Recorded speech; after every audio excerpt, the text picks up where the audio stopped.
अपन एक बार इसका रिवाइज कर लेते हैं। क्या ध्यान देना, हम पढ़ रहे हैं विद्युत चुंबकीय तरंगे। इसके पहले आप तरंग समझ लो। तरंग क्या होता है? तरंग में क्या होता है कि जब किसी माध्यम के कण अपनी ही जगह पर क्या कर रहे होते हैं, कंपन, इस तरीके से। अब कंपन क्या होता है? कंपन या दोलन एक ही बात होती है, माध्य स्थिति के दोनों तरफ ऊपर नीचे जा रहे होते हैं। ठीक, रफ भाषा में बात कर रहे हैं अपन। ये इसकी माध्य स्थिति, ये ऊपर नीचे ऐसे होगा। जब ये ऊपर नीचे होता है तो हमें इस तरीके से प्रतीत होता है, आभास ऐसा होता है कि कोई सी वस्तु है जो इस तरीके से आगे बढ़ रही है। ठीक, ये हो गई तरंग। अब ये तरंग दो प्रकार की होती है, एक तो होती है अनुप्रस्थ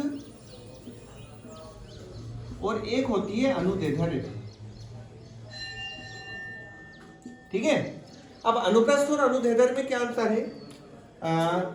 ये जो तरंगों का जो कॉन्सेप्ट होता है, आप यूं भी समझ सकते हो कि जैसे अपन छोटी क्लासों में अगर समझाते हैं तो वो क्या करते हैं, अपन एक सिरे पर एक रस्सी को बांध लो, ये बांध दिया आपने, और ये एक सिरा अपन ने अपने हाथ में रखा है, इसको आप ऐसे ऊपर कर दो और नीचे कर दो, है ना, तो आपको ये रस्सी ऐसी दिखाई देगी कि ये इस तरीके से कहाँ बढ़ गई है, आगे की तरफ। लेकिन क्या वो रस्सी बढ़ती है? क्या रस्सी नहीं बढ़ती।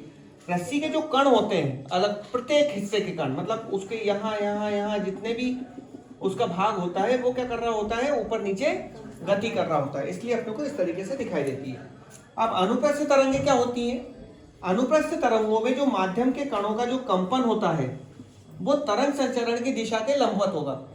इस डायरेक्शन में क्या जा रही है, तरंग, ये तो क्या हो गई, तरंग संचरण की दिशा। तो माध्यम के कणों का जो कंपन होगा वो इसके कैसा होगा, लंबवत। तो ये कौन सी तरंग हो गई, अनुप्रस्थ तरंग। इसको तरंग संचरण में इसमें माध्यम की आवश्यकता नहीं होती। किस में नहीं होगी, अनुप्रस्थ में।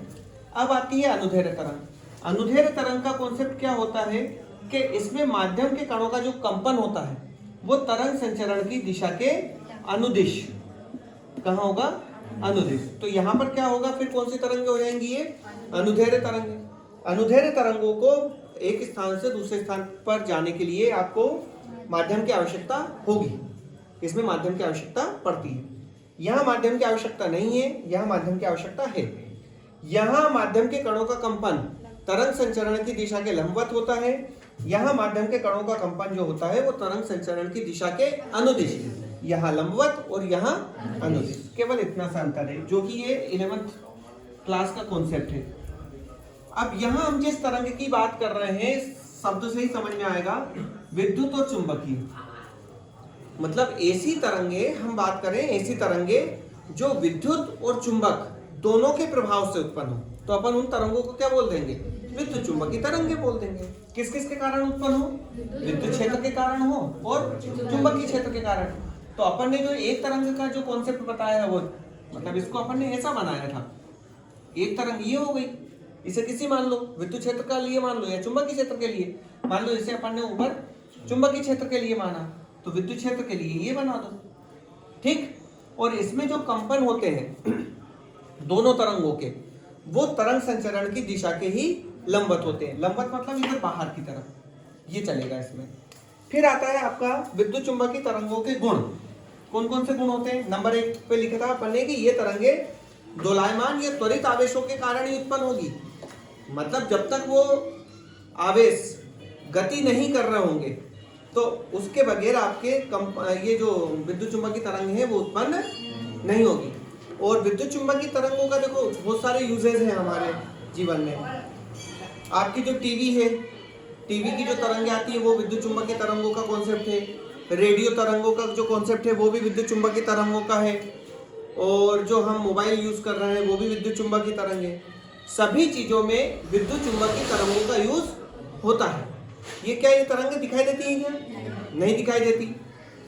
लेकिन हम कोई ना कोई वर्तमान समय में बच्चे मोबाइल ले लेते हैं खेलने के लिए, है ना, तो वो बच्चे तक क्या होते हैं, तरंगों से घिरे हुए हैं।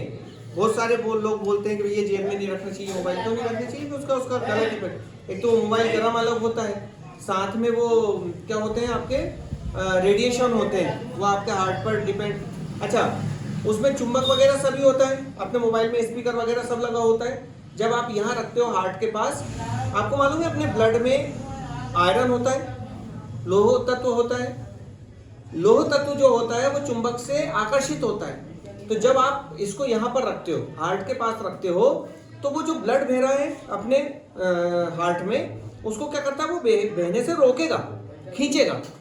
चुंबक लगा है ना मोबाइल में, तो वो क्या करेगा, उसे खींचेगा। खींचेगा मतलब उसे बहने से रोकेगा। बहने से रोकने का मतलब ये हुआ कि उसका जो व्यक्ति है, उसके जो जिसका अपन बीपी बोलते हैं, ब्लड प्रेशर है ना, उस पर दबाव डालेगा। मतलब वो बीपी क्या करेगा, कम करेगा, ब्लड को बहने से रोकेगा।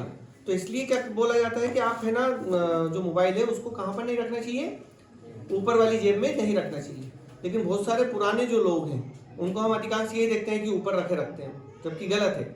दूसरा ये बताते हैं कि रात के समय सोते समय आपको सिर के पास मोबाइल रखकर नहीं सोना चाहिए, ठीक है। और आप सोचो, ये एक कर सकते हैं कि आप उसे एयर मोड पर करके आप रख सकते हो।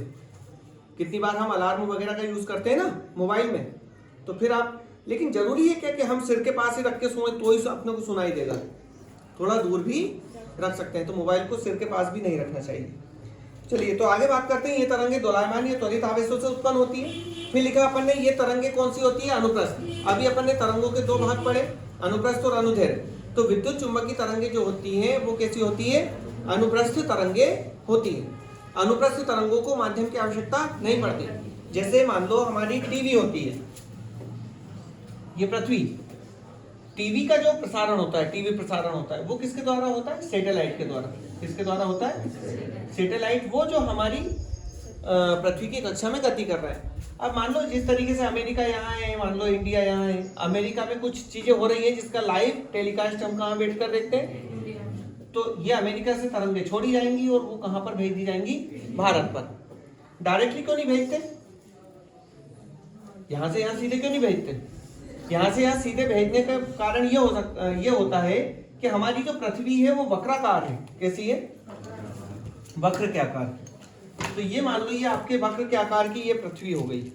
अब अमेरिका यहाँ है और मान लो आपका इंडिया यहाँ है, तो आपने तरंगे भेजी तो या तो ये सीधी निकल जाएगी। आप ऐसा नहीं कर सकते कि उनको तरंगों को ऐसे भेज दो, क्योंकि जो तरंगे चलती हैं वो बिल्कुल सीधी चलती हैं, एक ही डायरेक्शन में चलती हैं, है ना। ऐसे प्रकाश के बारे में पढ़ेंगे कि प्रकाश भी हमेशा सीधी रेखा में ही गति करता है जब तक उसका परिवर्तन ना किया जाए। तो ऐसे ये तरंगे यहाँ भेजेंगे तो ये तो ऊपर निकल जाएगी, यहाँ ऐसे जा पाएंगी क्या, ऐसे नहीं जा पाएंगी। तो इसलिए हमें किसका यूज करना पड़ता है, सैटेलाइट का यूज करना पड़ता है, ताकि इन तरंगों को यहाँ पर छोड़ा जाए और यहाँ से फिर यहाँ पर भेज दिया जाए। क्लियर है सर? तो अपन पढ़ रहे थे ये तरंगे कैसी होती है, अनुप्रस्थ। अनुप्रस्थ तरंगों को, अब यहाँ पर हमारे पास कुछ माध्यम नहीं होता, वायुमंडल वगैरह नहीं होता, तो यहाँ तक फिर भी जाएंगे ना वो, तो ठीक है, यहाँ पर जाएंगी कि नहीं जाएंगी, जाएंगी, कुछ माध्यम नहीं होने पर भी। तो ये कौन से कैटेगरी में आएंगी, आपकी विद्युत चुंबकीय तरंगे अनुप्रस्थ तरंगों में। फिर आता है ये निर्वात में भी संचरित हो सकती है, वही मतलब माध्यम की आवश्यकता नहीं पड़ती। इन तरंगों की जो गति होती है निर्वात में, वो कितनी होती है, एक समान 3 × 10⁸ मीटर प्रति सेकेंड, है ना। ये इसको यूं भी बोल सकते हैं कि 3 लाख किलोमीटर प्रति सेकेंड। मतलब आप मीटर को किलोमीटर में चेंज करोगे तो वो 3 जीरो कम हो जाएगी इसमें, तो अभी 5 की घात आ जाएगी, ठीक है। तो वो कितना हो जाएगा, 3 लाख मीटर प्रति 3 लाख किलोमीटर प्रति सेकेंड।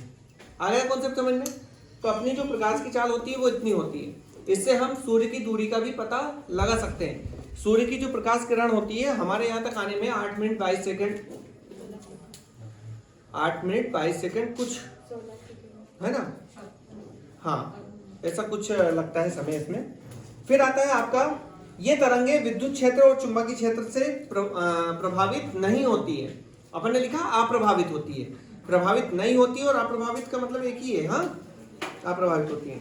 मतलब इनके आसपास विद्युत क्षेत्र या चुंबकीय क्षेत्र लगा देने पर इन तरंगों में कोई प्रभाव, मतलब कोई परिवर्तन नहीं आया। फिर आता है इनके विद्युत क्षेत्र और चुंबकीय क्षेत्र के दोलन कैसे होते हैं, जयवक्री। मतलब इनके जो मान निकाले जाएंगे वो किसके थ्रू निकलते हैं, साइन, है ना। वो साइन के लिए जो प्रत्येक अलग अलग एंगल होता है, 0 से लगाकर आप 360 तक ले जाओ भले, कहाँ से कहाँ तक, 0 से 360 का मतलब समझते हो ना, ये यहाँ से 0 से स्टार्ट करा, यहाँ कितना आया 90, यहाँ 180, यहाँ 270, यहाँ 360। 360 पे पहुंचने का मतलब वापस हम कहाँ पर पहुंच गए, 0 पर। जैसे अपनी घड़ियों में होता है, घड़ी में 12 पर पहुंचने का मतलब हम 0 पे पहुंचे, वो भी कौन से वाला, जो 12 वाला फॉर्मेट हो, है ना। ट्रेन में जो फॉर्मेट चलता है वो 24 घंटे वाला चलता है, तो वहां पर 1 से लगाकर 24 तक की गिनती होती है, 24 पर 0 मान लिया जाता है और फिर उसके बाद फिर गिनती 1 से स्टार्ट कर दी जाती है, ठीक।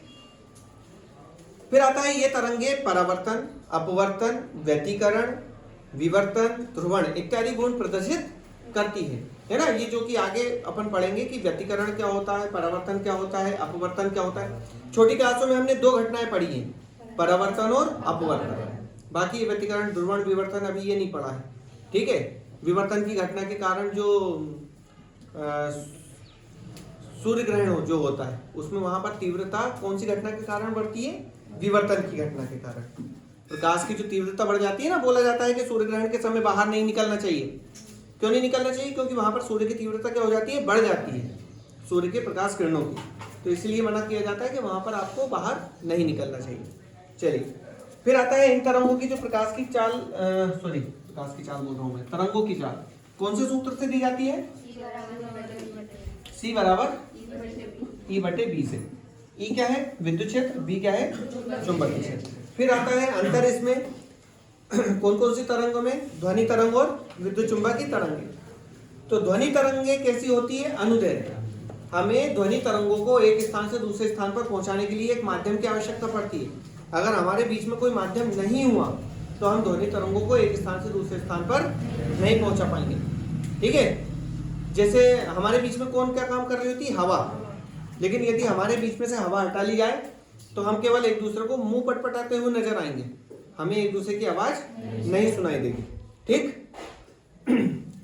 दूसरा आता है आपका विद्युत चुंबकीय तरंगे कैसी होती है, अनुप्रस्थ होती है, इनको माध्यम की आवश्यकता नहीं पड़ती। फिर लिखा कि जो विद्युत चुंबकीय जो ध्वनि तरंगे हैं उन कैसी तरंगे होती है, यांत्रिक, मतलब ये बगैर यंत्र से उत्पन्न नहीं हो सकती।